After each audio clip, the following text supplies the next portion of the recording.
This is the first Italian exhibition on Isadora Duncan, the American dancer whose radical approach to movement permeated into the figurative arts in Italy from the 19th century to the avant-garde. Isadora Duncan is more than a dancer, she's a mime. At least this is how a young journalist described her after a performance in Florence in 1902. She had a deep and creative relationship with Italy and Florence herself after coming to Italy for the first time in 1902.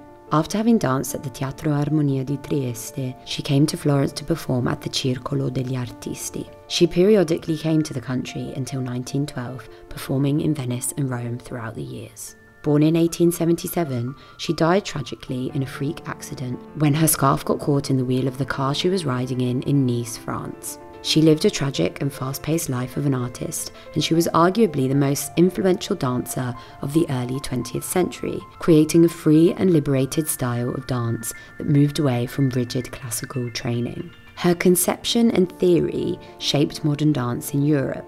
Her work affirmed that the dancer, him or herself, can define their own technique and style without adhering to a predetermined type of dance. Her ideas were strongly influenced by the classics and the philosophy of Nietzsche, with her performances inspired by antiquity and the Renaissance. In Berlin in 1903, she held a conference on the future of dance, and in 1904 she had already filled many of the most important theatres in Europe before going on to found various dance schools in Germany, Paris and Moscow.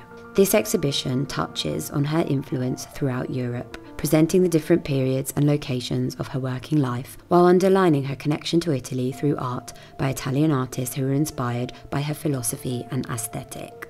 In correspondence with artists, writers and creative people throughout her life, her influence was extensive. The exhibition includes letters between her and Gabriele D'Annunzio, as well as Art Nouveau-style paintings and sculptures that underline the aesthetic influence that the female dancer form had over the visual arts. The exhibition is at Villa Bardini until the 22nd of September 2019.